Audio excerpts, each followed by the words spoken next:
What if everything society taught you about who is dangerous was wrong? You are about to enter Lowell Correctional Institution, the largest women's prison in the United States, located in the heart of Florida. And inside its walls live 7 women who redefined what the word fear truly means. This is a prison documentary, and these are not stories you will forget. 7 cases, 7 women, some on death row, some serving life. All of them changed the lives of everyone around them forever.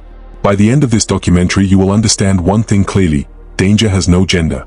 Stay with us, because case number 3 will completely change how you see the word mother. If you enjoy real, gripping prison documentaries and true stories, don't forget to like this video, leave a comment, and share it with your friends and family.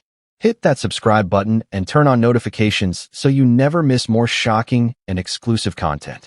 Before we talk about what these 7 women did, we need to talk about something most documentaries skip entirely. We need to talk about what happened before. Because no human being wakes up one morning and becomes the most feared person in the largest women's prison in the United States overnight. Something breaks first. Something fractures. And understanding that fracture is the only way to truly understand what Lowell Correctional Institution holds inside its walls today. This is not a story about monsters. This is a story about human beings. And that is what makes it so much harder to watch. Before we go further, here is the question we want you to think about. As you watch this entire documentary, have you ever met someone who seemed completely normal on the outside, but carried something dark on the inside that nobody around them ever saw coming? Drop your answer in the comments, because by the end of this documentary, that question is going to mean something very different to you. Let us start with Tina Brown, and let us start with a question that her case forces every psychologist who has studied it to confront. What does it take for a mother to deliberately pull her own teenage daughter into an act of violence? Not by accident, not in a moment of panic, but with planning, with intention, with full awareness of what she was asking her own child to do. Tina Brown grew up in an environment where conflict was resolved with force. People who studied her background describe a woman who carried deep emotional wounds that were never treated, never addressed, and never healed. She moved through life with an extremely low threshold for perceived disrespect. Small slights became enormous injuries in her mind, and when she felt wronged, she did not walk away. She escalated. The question researchers ask about cases like Tina Brown is not simply what did she do. The deeper question is this: what did she believe justified it? Because in Tina Brown's mind, a wrong had been committed against her, and in her internal world, that wrong demanded a response that most of us will never be able to comprehend. Her neighbor, Audreanna Zimmerman, was 19 years old. She had her whole life ahead of her. Whatever the conflict was between them, whatever words had been exchanged, whatever grievance had built in Tina Brown's mind, nothing in the rational world could explain what came next.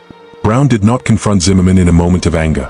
She planned, she organized, she recruited, and most chillingly, she brought her own 16-year-old daughter into that plan. Think about that for a moment. A mother looked at her teenage child and decided that this child would help carry out violence against another human being. That single decision tells us everything we need to understand about the fractured psychology at the center of this case. Tina Brown did not protect her daughter from the darkest parts of her own anger. She handed her daughter that darkness and asked her to carry it too. What followed was a sequence of events so methodical, so prolonged, that it removes any possibility of calling it a crime of passion. Zimmerman was ambushed. She was incapacitated. She was confined. She was driven into complete isolation. And then she was subjected to a level of harm that ended with her being set on fire. Audreanna Zimmerman survived long enough to walk. She walked a third of a mile before she collapsed. She died days later in hospital. The psychological profile that emerged during Tina Brown's trial painted a picture of a woman who had completely detached from empathy during the attack. Experts described a state of emotional numbness, combined with a deeply distorted sense of justice. In Brown's internal world, she was not the aggressor. She was the wrong party delivering consequences. That cognitive distortion is one of the most dangerous psychological states a human being can enter, because it removes the internal voice that says stop. This has gone too far. When Tina Brown arrived at Lowell Correctional, she carried that same psychology with her, and the women inside those walls understood immediately that they were dealing with someone who had already proven she would go further than almost anyone else. That reputation does not require explanation inside a prison. It announces itself. She is currently on death row at Lowell Annex, in a single cell, in a wing that holds only 6 women, that the state of Florida considers beyond return. Now let us talk about Margaret Allen. Because if Tina Brown's case is about rage, Margaret Allen's case is about something colder, something more calculated, something that makes it, in many ways, even harder to process. Margaret Allen had a housekeeper.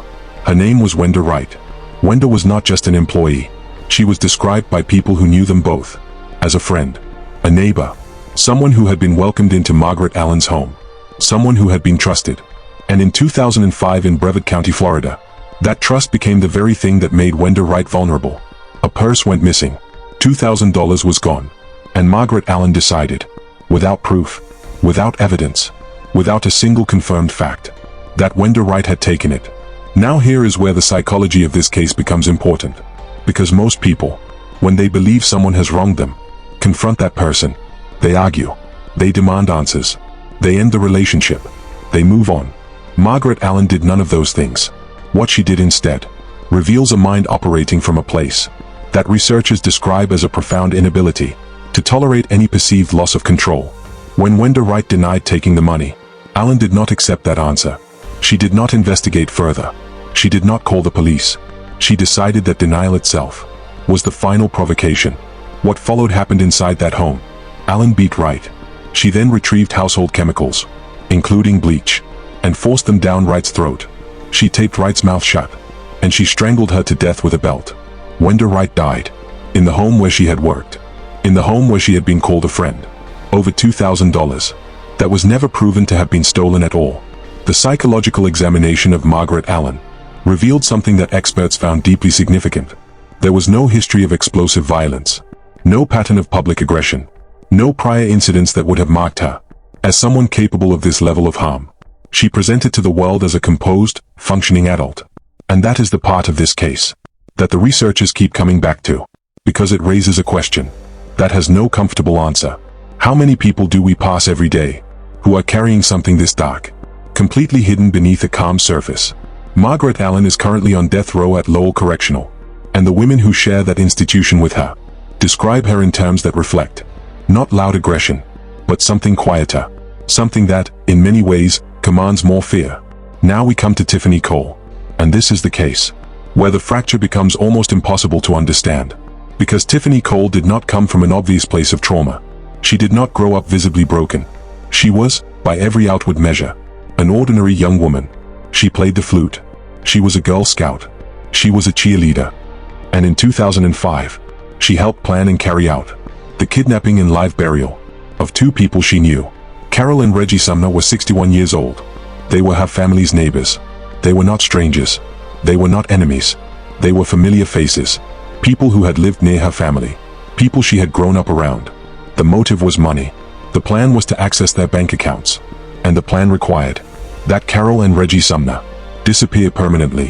What researchers focus on in Tiffany Cole's case is the level of premeditation involved. Because Cole and her boyfriend dug the grave 2 days before the kidnapping. They drove to Georgia. They selected a location. They dug a hole large enough for 2 people. And then they drove back. And they waited. Think about what that means psychologically. For 2 full days, Tiffany Cole walked around, knowing what was coming. She ate meals. She slept. She existed in the ordinary world, while carrying the knowledge of what she had already prepared. That level of compartmentalization, the ability to move through normal daily life, while holding something that enormous, is what the psychological experts in her trial found most disturbing. It was not impulsive. It was not emotional. It was calm. It was organized. It was decided. Carol and Reggie Sumner were taken from their home. They were driven across state lines into Georgia. They were placed in that hole, and they were buried alive.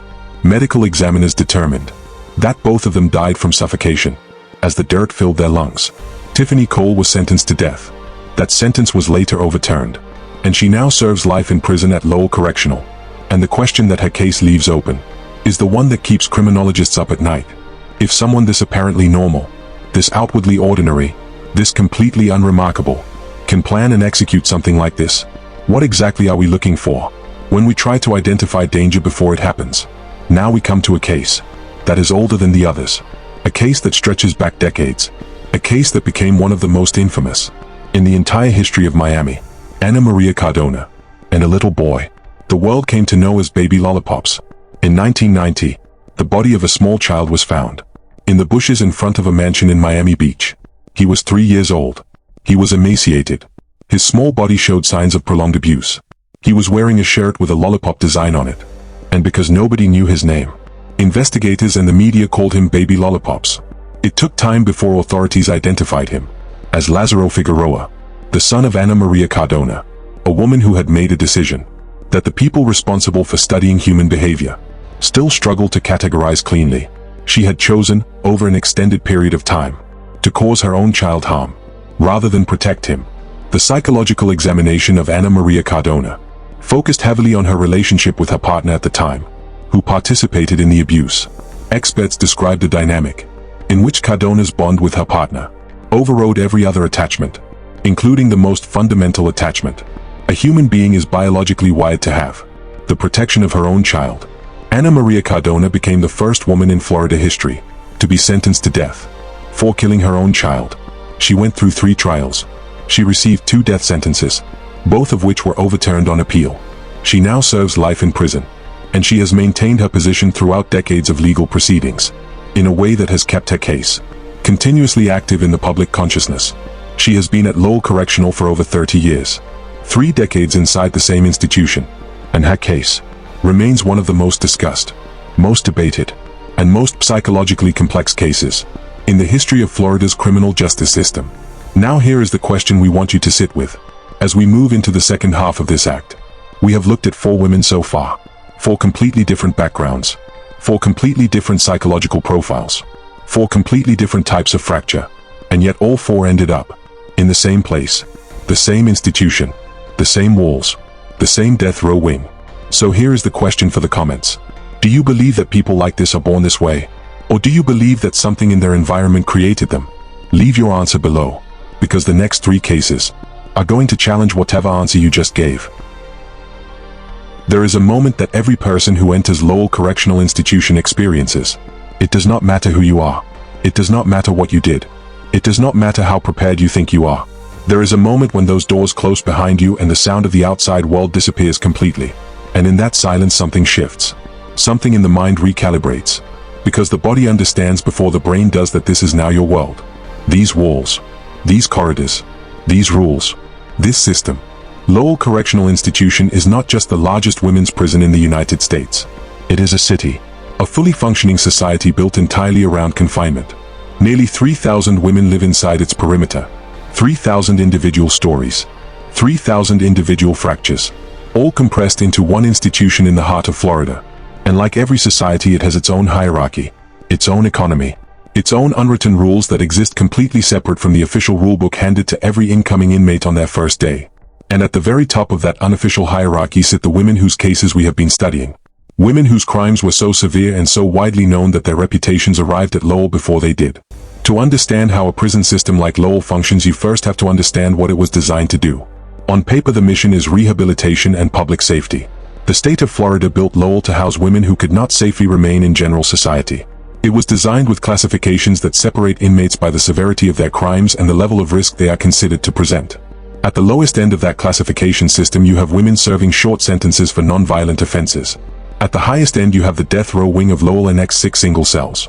6 women, separated from the general population by a series of security measures that most people will never see in person. And it is in that wing where several of the women in this documentary spend every single day of their lives. But the story of Lowell Correctional is not just the story of the death row wing. It is the story of what happens in between. What happens in the yards, in the dormitories, in the dining halls, in the spaces where nearly 3,000 women navigate daily life inside a system that was built to contain them. And that navigation is far more psychologically complex than most people on the outside ever consider. Because when you place thousands of human beings into a confined space and remove most of the choices that define ordinary life, the human mind does not simply shut down. It adapts. It finds new structures. It creates new social systems to replace the ones that were taken away. Researchers who study life inside large correctional facilities describe what they call the informal social order. It is the hierarchy that exists inside every prison that no official document acknowledges and no warden fully controls. It is built on reputation, on history, on the nature of the crime that brought a person there, and on the psychological presence a person carries within those walls. Some women arrive at Lowell and immediately fade into the background of daily institutional life. They follow the rules. They serve their time. They count the days. But other women arrive and the atmosphere around them changes. The way other inmates position themselves in a room shifts. The way conversations pause and restart when certain names are mentioned tells you everything about where power actually lives inside that institution. Tina Brown's arrival at Lowell carried that kind of weight. The details of what she had done to Audreanna Zimmerman had traveled ahead of her. In a population of women who had collectively experienced almost every form of human darkness, the specific sequence of what Tina Brown had done stood out. Not because violence was unfamiliar inside those walls, but because of the combination of premeditation, the prolonged nature of the attack, and the fact that she had involved her own teenage daughter. That combination created a psychological profile that the general population at Lowell processed quickly and filed away permanently. You did not need to have a confrontation with Tina Brown to understand where she sat in the informal order. Her history spoke for her. Margaret Allen occupied a different kind of space within that hierarchy. Where Tina Brown's reputation was built on the explosive and the prolonged, Margaret Allen's was built on something that many criminologists argue is psychologically harder to process: calculation. The women who studied Margaret Allen's case from inside Lowell described a person whose danger did not announce itself loudly. It sat quietly beneath a composed surface. And in an environment where reading people accurately is a daily survival skill, a person whose interior world is genuinely unreadable commands a particular kind of respect. Not the respect born of admiration. The respect born of caution. The system that governs daily life at Lowell operates on a schedule that is designed to minimize the space where conflict can develop. Mornings begin early. Meals happen at fixed times in supervised dining areas. Work assignments, educational programs, and recreational periods are structured into the day in a way that keeps the population moving and occupied. For women in the general population, this structure becomes the architecture of their daily existence. They build their lives around it. They find meaning within it. They form relationships inside it. Some of those relationships are genuine and sustaining. Others are transactional arrangements that mirror the kind of social negotiations that happen in any community where resources are limited and needs are not always met through official channels. Because here is something that the official record of Lowell Correctional does not fully capture. Lowell has been the subject of serious scrutiny by oversight bodies including the United States Department of Justice.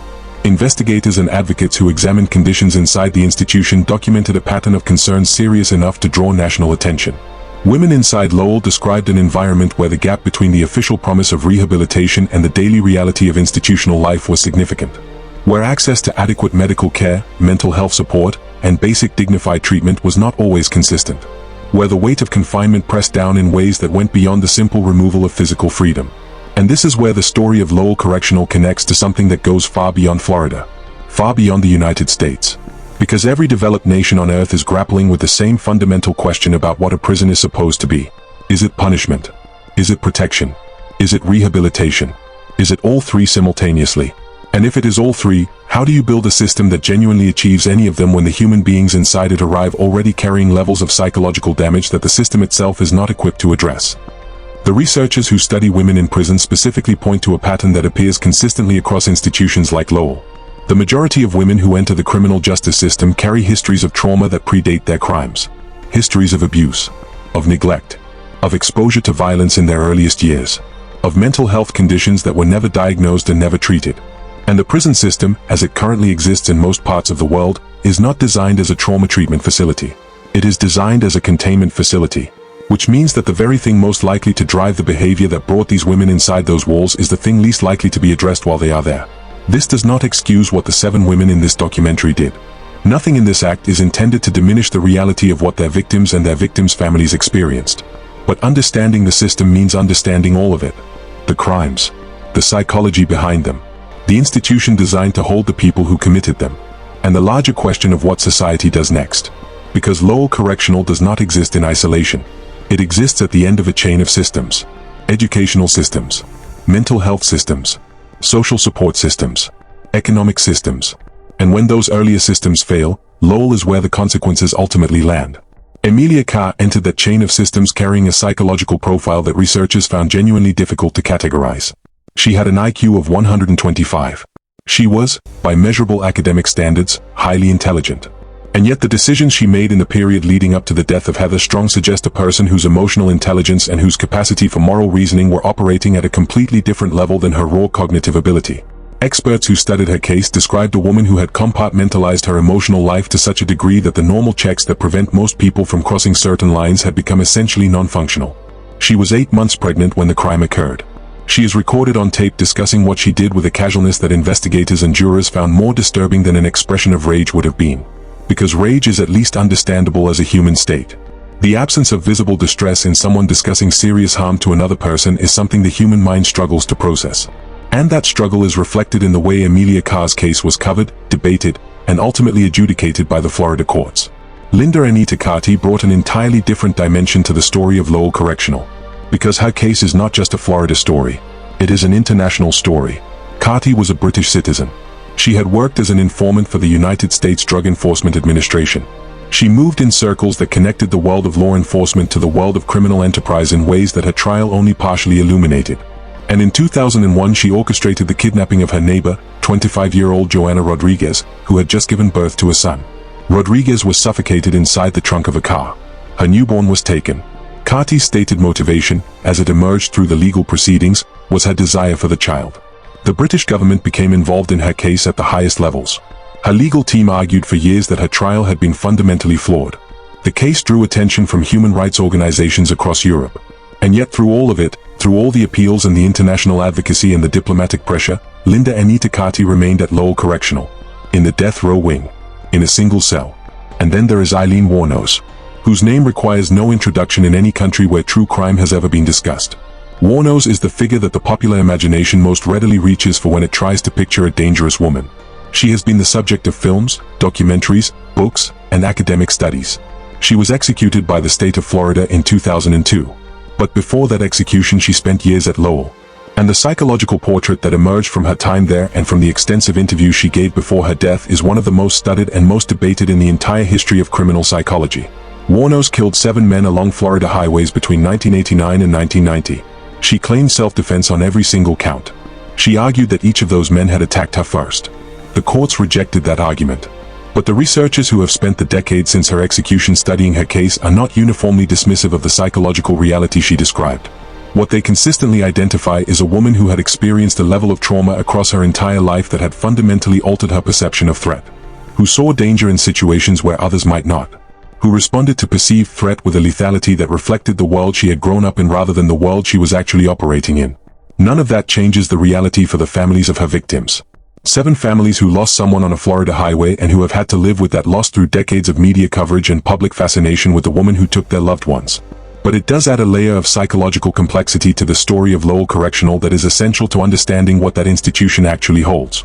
Because Wuornos was not simply a violent person contained by a functioning system. She was a person whose entire life represented a failure of every system that should have intervened long before she ever set foot on those highways. And that is the question that Act 2 of this documentary leaves open. Not whether these women deserve to be held accountable for what they did. They did. The courts of Florida made those determinations and the evidence in each case supported those outcomes. The question that the system itself forces us to ask is this. At what point did each of these women pass through a door that a functioning society should have been able to keep open for them? At what point did a school, a clinic, a social worker, a family member, a community institution have the opportunity to change the direction of one of these lives? And why, in each of these cases, did that opportunity either not exist or not get taken? That is not a comfortable question. It is not meant to be. Because the system that holds these 7 women at Lowell Correctional is the same system that all of us live inside. And the gap between their lives and ours is, in many cases, smaller than we would prefer to believe. So here is the question for the comments as we move into Act 3. If you discovered that the prison system in your country was consistently failing to address the underlying causes of the behavior that puts people there in the first place, what would you want changed first? Leave your answer below. Because the next act is going to ask you to think about the people this story leaves behind. The victims. The families. The communities. And the lasting weight that never fully lifts. There is a word that gets used a lot in true crime documentaries. Closure. It gets used as though it is something that exists.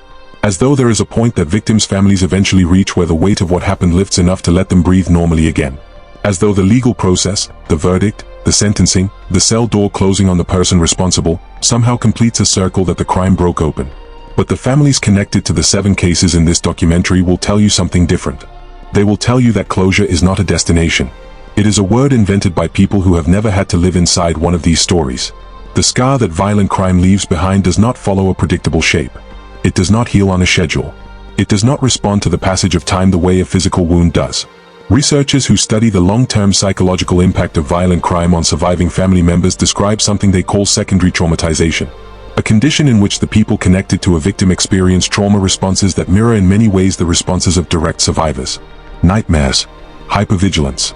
The inability to enter certain spaces or hear certain sounds without the body responding as though the original event is happening again. A permanent recalibration of the sense of safety that most people carry through their daily lives without ever thinking about it.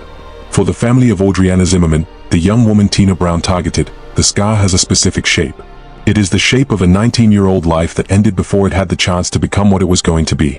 Every milestone that Audreanna Zimmerman never reached exists in the minds of the people who loved her as a kind of ongoing absence. Not a single moment of grief, but a continuous series of moments. The birthday she did not have. The year she would have turned 30. The things she would have said and done and been. Grief researchers describe this as cumulative loss. The original loss compounded over time by every subsequent reminder of what was taken. The family of Wenda Wright, the housekeeper who Margaret Allen killed over an unproven accusation, carried a particular kind of weight that researchers who study homicide bereavement identify as especially difficult to process. Because the relationship between Wenda Wright and Margaret Allen was one of trust. Wright had been welcomed into that home. She had been called a friend.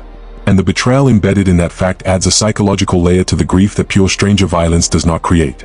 The people who loved Wenda Wright did not just lose her to violence. They lost her to a violence that came from inside a relationship she had reason to believe was safe. And that knowledge has a way of reaching backwards through time and casting a shadow over the memory of every moment Wright spent in that home. The families of Carol and Reggie Sumner faced a grief with its own distinct and devastating texture. Because the Sumners were taken together. They died together. In a hole in the ground in Georgia. And the people who loved them have had to carry not just the loss of two beloved family members but the knowledge of specifically how those two people spent their final hours. Grief counselors who work with families of homicide victims describe the cognitive intrusion that comes with that kind of knowledge. The mind returns to it involuntarily. It replays it. It tries to process it. And it cannot. Because there is no framework within ordinary human experience for processing the image of two 61-year-old people buried alive by someone they knew. The case of baby Lollipops, the 3-year-old boy the world came to know through a shirt design because his own name was initially unknown, carries a grief that extended far beyond his immediate family. Miami as a city grieved that child. The investigators who found him, the medical examiners who documented what had been done to him, the prosecutors who built the case against his mother, all of them carried something from that case that professional distance could only partially manage. First responders and legal professionals who work violent crime cases involving children are among the highest risk groups for what researchers call vicarious trauma. A form of psychological injury that accumulates through repeated exposure to the suffering of others. And the case of Lazaro Figueroa, baby Lollipops, is the kind of case that stays. What the research on vicarious trauma tells us is important for understanding not just the individuals involved in these cases but the broader human cost of the crimes that fill institutions like Lowell Correctional. Because the scar does not stop with the immediate family. It radiates outward. It touches the first responders who arrived at each scene. The investigators who spent months building each case. The prosecutors who stood in courtrooms and argued for justice. The jurors who sat in those rooms and had to absorb evidence that no ordinary person is psychologically prepared to absorb.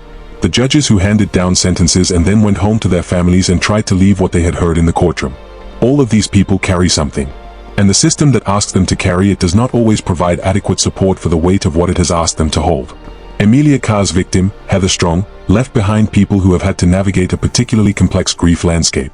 Because the circumstances of Strong's death involved a personal betrayal rooted in intimate relationship dynamics. The people who loved Heather Strong have had to process her loss within the context of a story that the media covered extensively and that the public consumed as entertainment. That experience, of having the worst moment of your family's life become content that strangers discuss and debate and form opinions about, is something that grief researchers are only beginning to study systematically. The families of high-profile crime victims describe feeling simultaneously exposed and invisible. Exposed because their tragedy is public. Invisible because the public conversation almost never centers their actual experience of loss. The international dimension of Linda Anita Carty's case created a grief geography that stretched across continents. Joanna Rodriguez was 25 years old.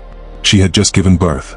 The family she left behind exists on both sides of an ocean, connected by a loss that the years of legal proceedings and international advocacy kept continuously in the public eye. For families in that position, the grief process is further complicated by the ongoing nature of the legal battle. Every appeal, every hearing, every new development in the case reopens the wound at the moment when the family most needs the world to stop looking at it. And then there are the families of Aileen Wuornos' 7 victims. Men whose deaths happened along Florida highways in a period of less than 2 years. Men who each had families that received the news in the particular devastating way that unexpected violent death always arrives. Without warning. Without preparation. without the chance to say the things that people want to say before someone they love is gone. These families watched as the woman convicted of killing their loved ones became one of the most discussed figures in the history of American true crime. They watched a major film dramatize her life. They watched documentaries examine her psychology. They watched the world develop a complicated fascination with Aileen Wuornos that sometimes seemed to leave almost no room for the 7 people she killed and the families those 7 people left behind. This is one of the most significant and least discussed dimensions of true crime as a genre. The way it can, without intending to, shift the weight of attention so heavily toward the person who caused the harm that the people who experienced that harm become secondary characters in their own story. The families connected to the 7 cases in this documentary did not choose to be part of a story. They did not consent to have their grief become the subject of public examination. They are ordinary people who were struck by events so far outside the range of normal human experience that their lives divided permanently into before and after. And they have had to build a version of themselves that can carry that division without being destroyed by it. The research on post-traumatic growth, which is the psychological phenomenon in which some people emerge from profound trauma with a deepened capacity for empathy, purpose, and meaning, offers some of the most important insights into how human beings survive the unsurvivable. Not all families of homicide victims experience this growth. Many do not. And it is important not to place an expectation of growth or healing on people whose grief is entirely their own to carry in whatever way they are able. But the cases where it has occurred point to something significant about human resilience. About the capacity of the mind and the spirit to find a reason to continue even when the reason for continuing has been violently removed. Some families of victims in high-profile cases have channeled their grief into advocacy, into work that attempts to change the systems that failed to prevent what happened to the people they love. Organizations that advocate for victims' rights, for improved mental health services in communities, for better support structures for people at risk, have often been built by people who understand the cost of systemic failure more intimately than any researcher or policymaker ever could. Because they paid that cost personally, in the most permanent currency available. Inside Lowell Correctional itself, the question of psychological scarring takes a form that is rarely discussed in public. Because the women who live within those walls, including women who are not on death row and who will eventually return to their communities, carry their own psychological injuries. Some of those injuries predate their crimes and contributed to them.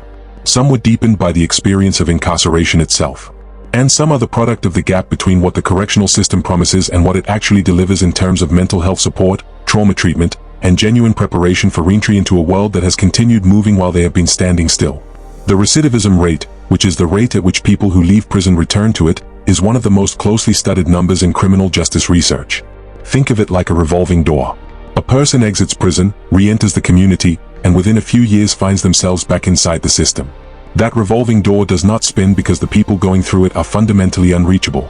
The research consistently shows that it spins because the underlying conditions that drove the original behavior were not adequately addressed during the period of incarceration. Trauma untreated. Mental health conditions unmanaged. Skills for navigating a complex and often indifferent world undeveloped. The door keeps turning not because rehabilitation is impossible but because the system is not consistently structured to achieve it.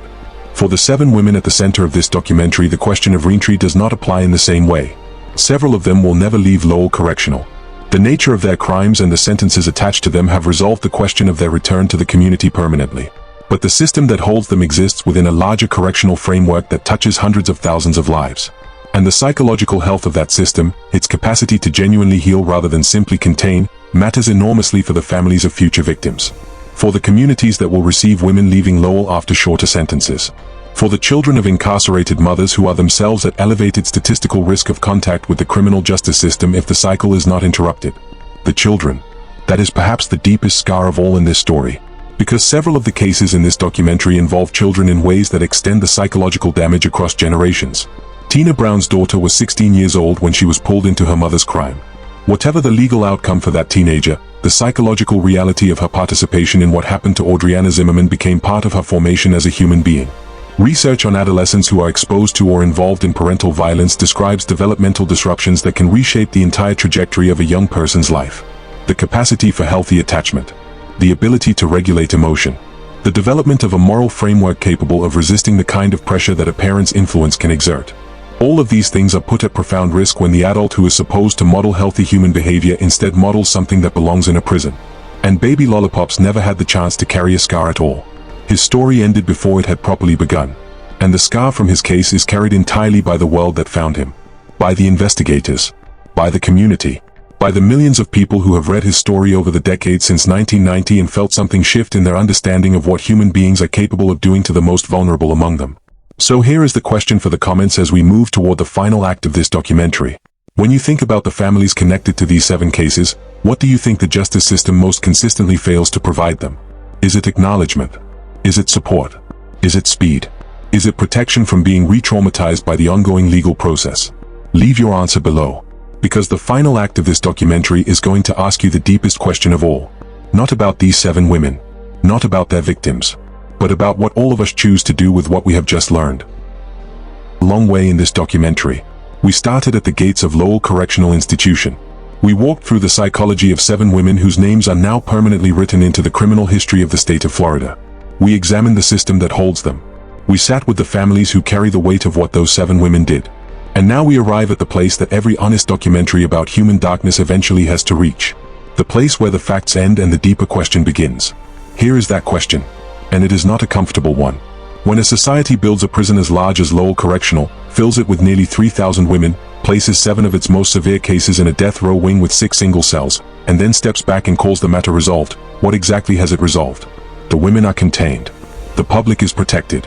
The legal process has run its course. By every official measure, the system has done what it was designed to do. And yet the families of the victims are still grieving. The communities touched by these crimes are still carrying wounds. The children of incarcerated mothers are growing up in circumstances that the research tells us place them at elevated risk of one day entering that same system. And the underlying conditions that produce these 7 cases, the trauma, the untreated mental illness, the broken support structures, the environments where violence became a language before any other language was available, none of those conditions disappeared when the cell doors closed. So what did we actually resolve? This is not a question designed to generate sympathy for the 7 women at the center of this documentary. What they did caused harm that cannot be undone. Audreanna Zimmerman cannot be brought back. Wenda Wright cannot be brought back. Carol and Reggie Sumner cannot be brought back. Lazaro Figueroa, baby Lollipops, cannot be brought back. Heather Strong cannot be brought back. Joanna Rodriguez cannot be brought back. The 7 men who died on Florida highways cannot be brought back. The permanence of those losses is the bedrock reality of everything this documentary has examined. And no question about systemic failure changes that reality in any direction. But here is what the research does tell us with a consistency that crosses national borders, political ideologies, and academic disciplines. The societies that invest most heavily in the conditions that prevent these fractures from developing in the first place produce fewer cases like the ones in this documentary. Not zero. Human darkness is not something that any system can eliminate entirely, but fewer. Measurably, documentably, consistently fewer. The countries with the lowest rates of violent crime are not the countries with the harshest prisons. They are the countries with the strongest early intervention systems, the most accessible mental health care, the most robust social support structures, the most honest reckoning with the connection between childhood trauma and adult behavior. That is not a political statement. It is a research finding. And it appears in the literature of criminology, developmental psychology, public health, and social policy with enough consistency that dismissing it requires actively choosing not to look at the evidence. What does this mean for you as someone who has just spent time inside the story of Lowell Correctional? It means that the distance between the world these 7 women came from and the world most of us inhabit is maintained not just by individual choices but by structural conditions, by the presence or absence of certain resources, by the quality of certain institutions, by the decisions that communities and governments make about where to invest and where to cut, and whose suffering is visible enough to warrant a response before it becomes a crime rather than after. Every person in this documentary, the 7 women at Lowell, their victims, the families carrying the grief, the investigators who built the cases, the jurors who decided them, the advocates who fight for systemic change, all of them are living inside the same society. A society that produces both the darkness this documentary has examined and the resilience of the people who survived it. And that society is made of choices. Collective choices. About what we value. About what we fund. About whose pain we decide is worth addressing before it reaches a point of no return. Aileen Wuornos was abandoned by virtually every system that should have caught her long before she reached those highways. She entered the world into circumstances that no child should inherit, and she exited it by lethal injection at the age of 46, having spent the years in between accumulating damage that the world around her largely declined to address. That is not an argument for her innocence. It is an argument for paying attention earlier. For the 7 families who lost someone to her, it changes nothing about their grief. But for the next child growing up in circumstances like hers, it could change everything. Anna Maria Cardona's son Lazaro was 3 years old. He had no agency in the circumstances of his birth. He had no ability to remove himself from danger. He depended entirely on the adults around him and on the systems designed to protect children from exactly what happened to him. Those systems failed him. Not once but repeatedly. Not in one place but across multiple points where an intervention was possible. And the world found out about that failure when his small body was discovered in the bushes outside a Miami Beach mansion. The failure happened long before that morning. The failure happened in all the days and months before that morning when the signs were present and the response was inadequate. Tiffany Cole played the flute. She was a Girl Scout. She was a cheerleader. And she helped dig a grave for two people she knew before she helped put them in it. The gap between those two descriptions of the same human being is the gap that this entire documentary has been trying to illuminate. Because that gap does not appear overnight. It develops. It widens. It is shaped by experiences and choices and circumstances and influences that accumulate over years. And somewhere in the history of Tiffany Cole's development there were moments when a different input might have produced a different output. Not certainly. Not inevitably. But possibly. And possibly is enough to make the question of prevention worth taking seriously. We are not asking you to feel sorry for these women. We are asking you to feel something more useful than sorrow or anger. We are asking you to feel curious. Curious about the conditions that produce cases like these. Curious about the systems that either prevent or fail to prevent them. Curious about what your own community does and does not do to address the fractures before they become the crimes that fill institutions like Lowell Correctional. Because curiosity is where change begins. Anger closes doors. Curiosity opens them. Lowell Correctional Institution will continue to stand in the heart of Florida. Its walls will continue to hold nearly 3,000 women. Its death row wing will continue to hold the most severe cases the state of Florida has produced. And new cases will continue to arrive. New names will be added to the record. New families will join the community of people who carry the specific and permanent grief of violent loss. None of that is going to stop tomorrow, but none of it is going to stop next year. Fixed. It is not a law of nature. It is a product of choices. And choices can be changed. That is the thought we want to leave you with as this documentary closes. Not despair.